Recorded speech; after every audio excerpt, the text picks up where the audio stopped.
Hey, ABC, it's Greeno. Well, it's time for another trip down the heavy 70s highway. Haven't really done one of these for a while. And of course, totally digging Corey's series, man. He's knocking it out of the park. Showing amazing stuff, man. It's so cool to see other people, jumping into the heavy 70s stuff. Garner, of course, has shown a ton. Garen dipping his toe in every so often, showing some stuff. So,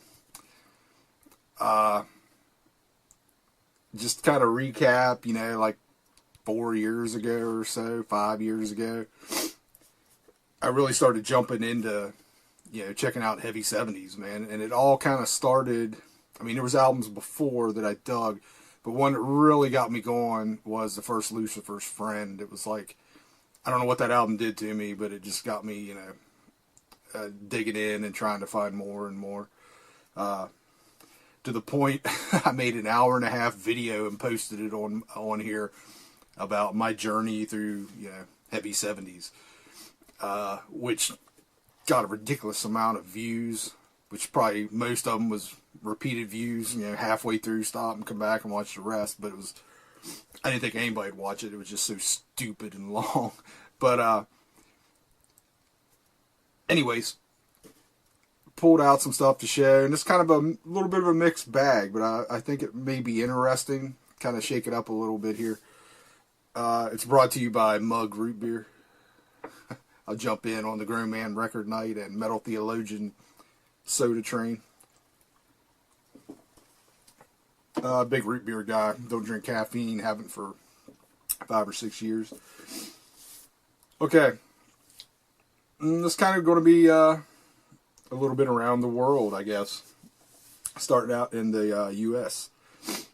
And I think this is kind of I don't want to use the word overlooked, but just, everybody knows about it, kind of. It's up there with the first Montrose.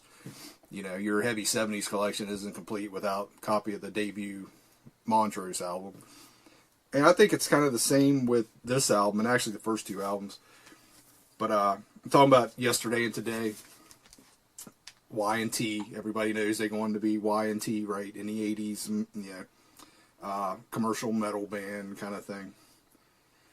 But this is 76, and it's... we're later into the game, but it's heavy 70s, man. Good hard rock. And you got Manichetti playing a Gibson Flying V. It doesn't get any better than that. But again, I just kind of wanted to show this album because, they were a bigger band.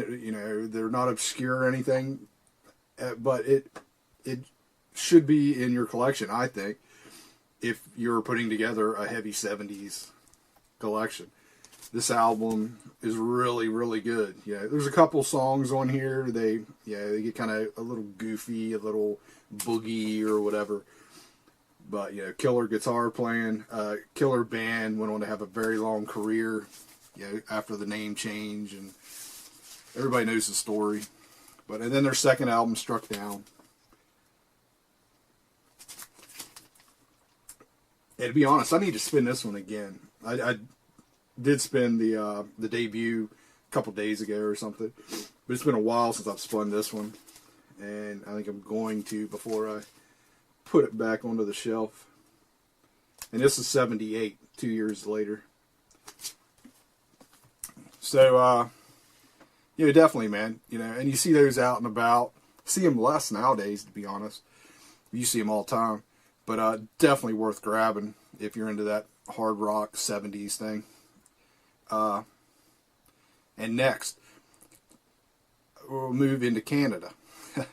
Another band that went on to have, a very long career. But this first album definitely has that heavy 70s on a few of the songs. And it definitely has what the sound they would be kind of known for, an album or two later, And it's an album you don't really see much, especially here in the States. and that's the debut from Triumph. This is a very cool album, and like I said, you know, you definitely hear what's coming, what's to come.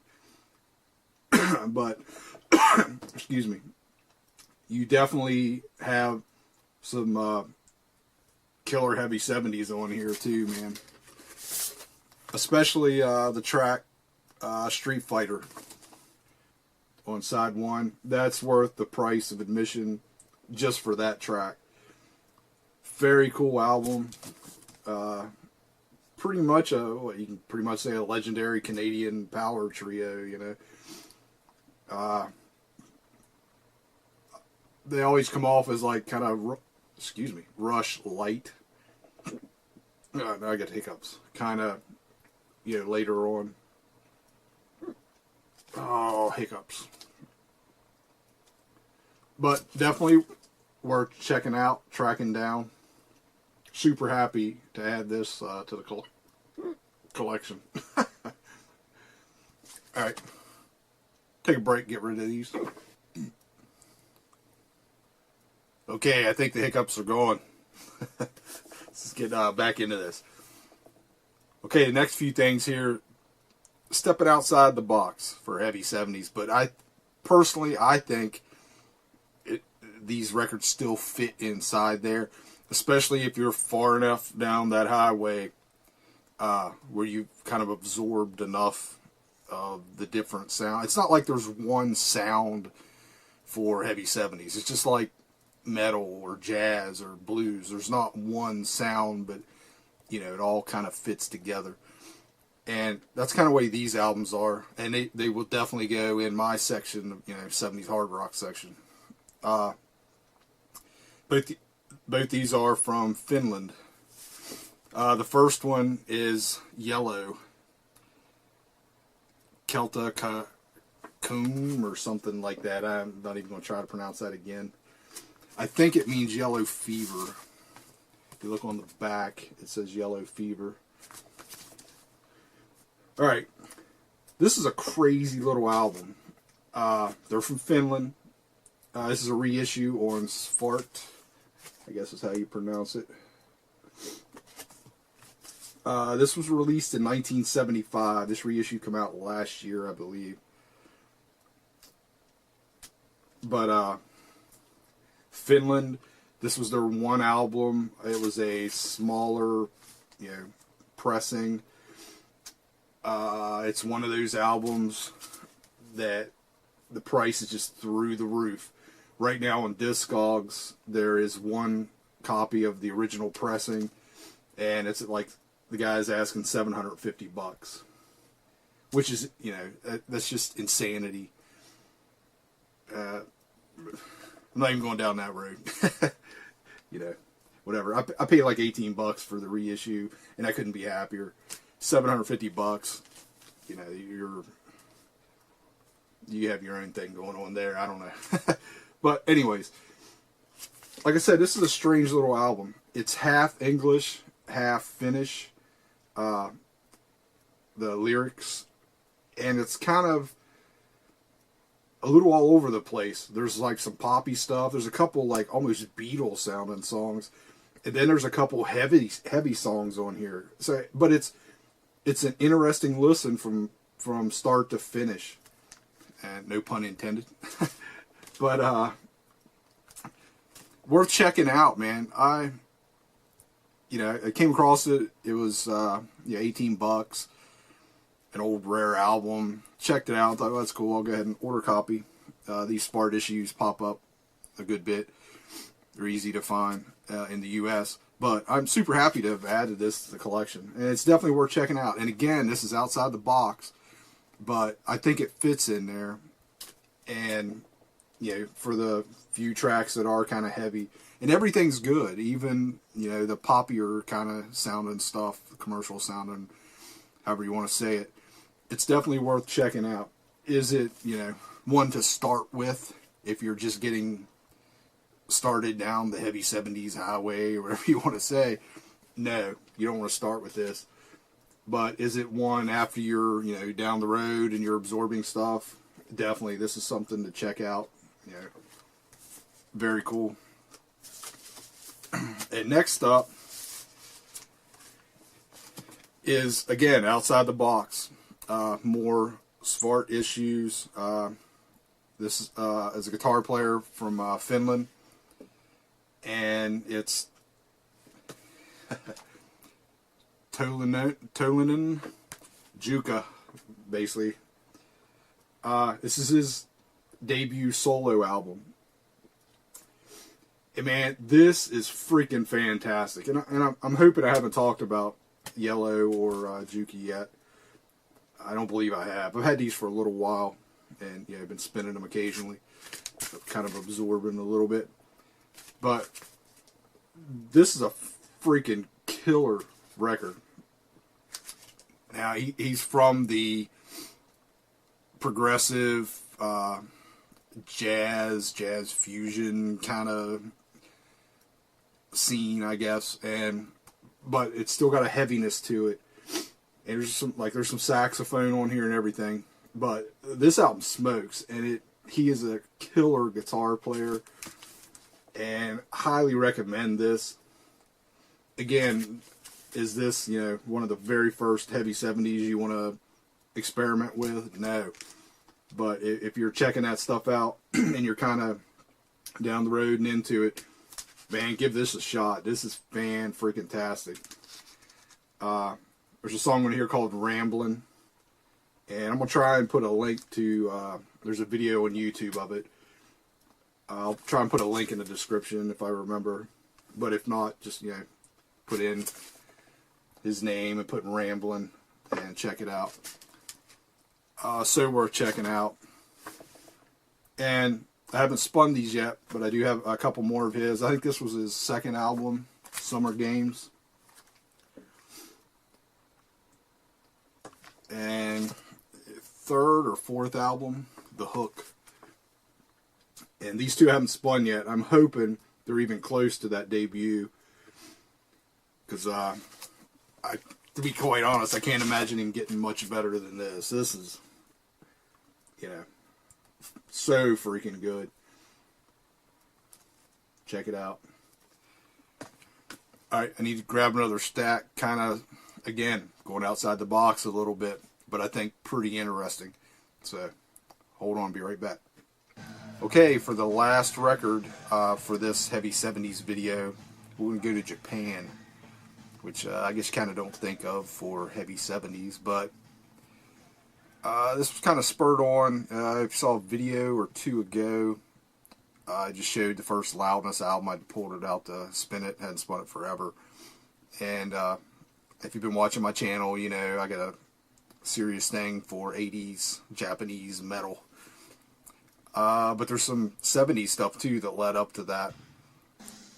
But again, I pulled out the Loudness, and it kind of got me thinking, man, I haven't listened to a lot of this Japanese stuff for a while, so I pulled out something else, and just kind of on a whim pulled this out. I've had this probably 10, 15 years at least, and this was before, I started down the heavy 70s highway. So it was cool when I first got it, shelved it, great for the collection. But now listening to it, after digging into the heavy 70s stuff, it's like, wow, this fits right in there, man. This is this killer record, and it's a band with a pretty big history. We're kind of going to, follow me down this rabbit hole. So we'll just talk about this band for a while, particularly this first album, and then we'll just kind of go through some more stuff here because it's an interesting band. But the album I'm talking about, the band I'm talking about, is Bow Wow. And the album is their second album, Signal Fire, from 1977. And this is a smoking heavy 70s album. I mean, this is later into the 70s. We got the influence of Cooper and Kiss and Deep Purple, Sabbath, all that stuff. We're not talking 72 anymore. We're definitely into the later 70s. But this is smoking, and a killer guitar player, singer. He's also the lead vocalist. Here's the band. Again, this is their second album, and I'm going to try and put a clip or two off this album. I'll put it at the end of the video here, hopefully, if it sounds good enough. I actually tried to look on YouTube. I couldn't really pull up any of their early albums, like actual tracks. There's like live stuff. And again, this band has a long history. The guitar player is Yamamoto. Yaji Yamamoto. I may be wrong there. We'll look. It'll come up here. I can't see it on this album anywhere. Yamamoto, I'm pretty sure, is his last name. But again, just this really caught me off guard. It'd been a long time since I've spun this, and this is right in there, man, with that heavy 70s. Like I said, I'll try and put a clip here at the end if I can get it to sound listenable. But, and as far as I can tell, I don't think this was released anywhere else but Japan. This is a Japanese pressing. I don't know. I didn't see on Discogs as far as vinyl it being reissued or issued anywhere else. But just a really killer album, man. And again, great guitar player. Okay, so that's their second album, and they're kind of an interesting band. There's some weird stuff kind of went on with them. Their debut, this is from '76, the year before. Cool album. Definitely a rockin' album. Not as good though. There's some like boogie rock on here. Just doesn't quite match up to the second album, Signal Fire. And this is the self-titled debut from '76. Also, original Japanese pressing. And they basically released 3 albums in 2 years, '76 and '77. And I don't have the third album. It's called Charge. I need to track that one down now. I've never seen that one anywhere in the wild. They also put out a live album, '77 or '78, called Super Live. I haven't spun this one for a while, and I'm going to spin it pretty soon again here. But basically, stuff from the first 3 albums. And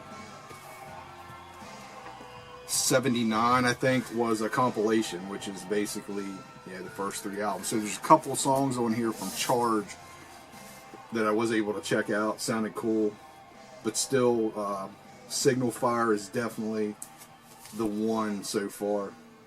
I would suggest anybody looking for a heavy 70s fix and wants to track down something by this band, Signal Fire is the album. Okay, first 3 albums, and then a change for like the next 2 or 3 years. They put out 4 or 5 albums, something like that, and it was definitely a big change. They're and I only have one of those, but just kind of researching the band, reading about them. Everything was kind of all over the map, and the only one I really have is called Guarantee. And it's much more, this album is much more kind of a poppy feel to it. It's still got some hard rock stuff, or hard rock sound to it, but it's much more commercial, poppy. But still, there's some parts in here. The guitar playing is just phenomenal, and you can see a change in the image for the band and all that. Again, this is another Japanese original, and these were on Invitation. All these are on the label Invitation. Hopefully you can see that.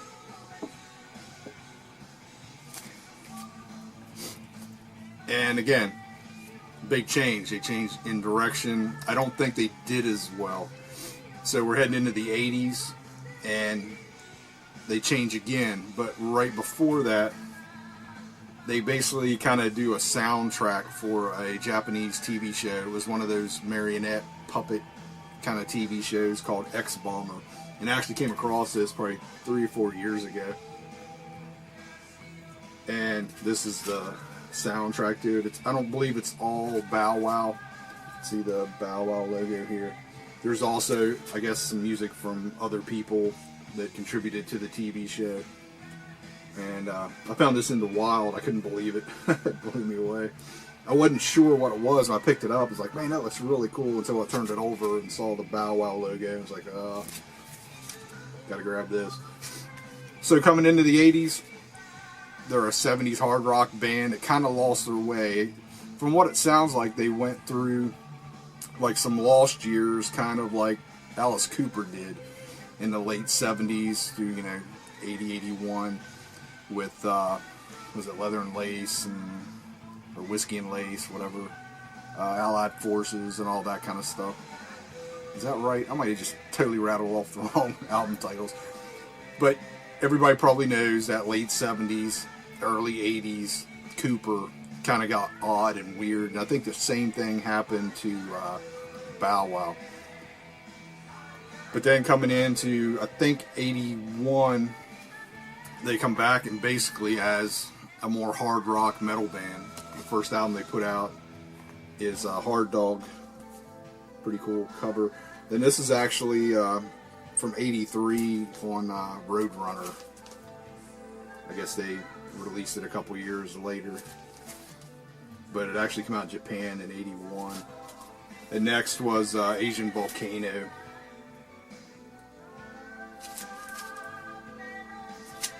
And then the third, kind of like what they did in the 70s, where they put out the 3 hard rock, they put out these 3 metal albums in the 80s.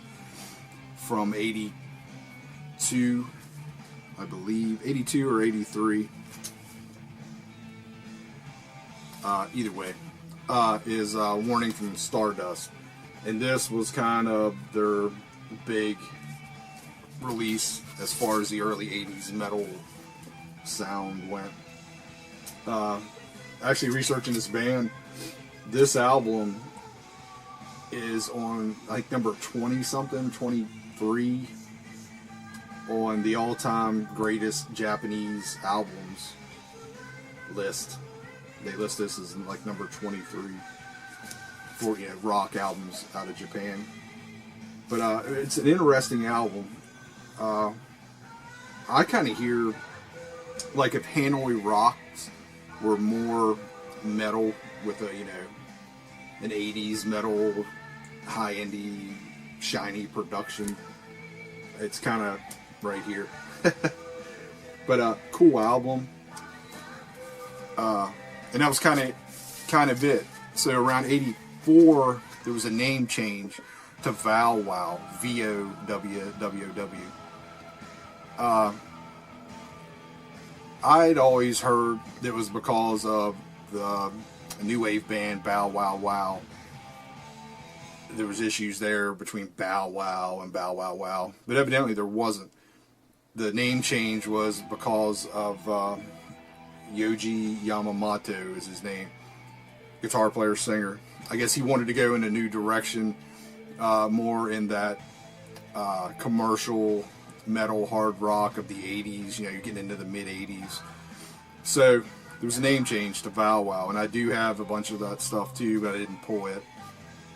But it's definitely kind of different, more, it's more commercial, I guess. So that went on to like 95, and they moved like to England for a while and come back to Japan. And then they changed back to Bow Wow, and they've released a ton after that, after like 95. It's kind of the Loudness syndrome, I kind of knew Loudness up through the 80s, but you get into the 90s, the CD era, that stuff just didn't, even worse than the vinyl, that Japanese stuff just didn't make it out of Japan. 90% of all the Loudness stuff after the 80s, all their releases I've never seen. Same with Bow Wow here. A couple more things. Yamamoto also did solo releases, starting in like '82 with this one, Electric Cinema. And again, this dude is a smoking guitar player, man. That 70s stuff is right on, you know, killer 70s feel, heavy. And that 80s stuff, he's shredding and all that. The dude's got a little bit of everything in his arsenal. This album, this is his first solo. Man, this reminds me a lot of the John Sykes Blue Murder, that first album they put out, what, in '88, '89. I hear a lot of that in this album. And this is, you know, 6, 7 years before. The dude's a killer guitar player.